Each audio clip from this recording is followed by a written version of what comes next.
জুলাই জাতীয় সনদ বাস্তবায়ন সম্পর্কিত সুপারিশ আনুষ্ঠানিকভাবে প্রধান উপদেষ্টা অধ্যাপক ডক্টর মোহাম্মদ ইউনূসকে হস্তান্তর করেছে জাতীয় ঐকমত্য কমিশন। রাষ্ট্রীয় অতিথি ভবন যমুনায় আয়োজিত অনুষ্ঠানে এই সুপারিশ জমা দেন কমিশনের সহসভাপতি অধ্যাপক আলী রিয়াজ।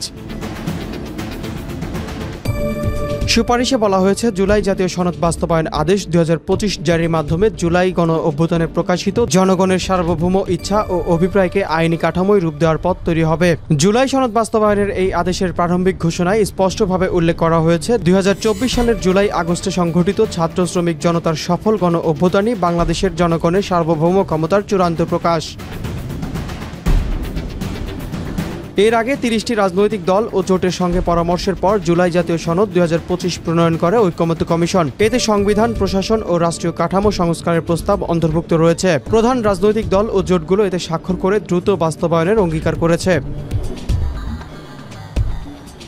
গণভোটকে এই প্রক্রিয়ার মূল ধাপ হিসেবে উল্লেখ করে কমিশন বলছে, সংবিধান সংস্কার জনগণের অনুমোদন ছাড়া কার্যকর নয়। তাই সার্বভৌম ক্ষমতার প্রকাশ ঘটাতে গণভোট আয়োজন অপরিহার্য। এ লক্ষ্যে প্রথম 270 দিনের জন্য সংসদকে সংবিধান সংস্কার পরিষদ হিসাবে কাজ করার প্রস্তাব দেওয়া হয়েছে, যাতে গণভোটে অনুমোদিত প্রস্তাবগুলো সংবিধানে অন্তর্ভুক্ত করা যায়। গণভোটের সময় বিষয়ে এক প্রশ্নের জবাবে কমিশনের সহসভাপতি অধ্যাপক আলী রিয়াজ বলেন, জুলাই জাতীয় সনদ বাস্তবায়ন আদেশ জারির পর জাতীয় নির্বাচনের দিন পর্যন্ত যে কোনো সময় গণভোট করার সুপারিশ করেছে কমিশন।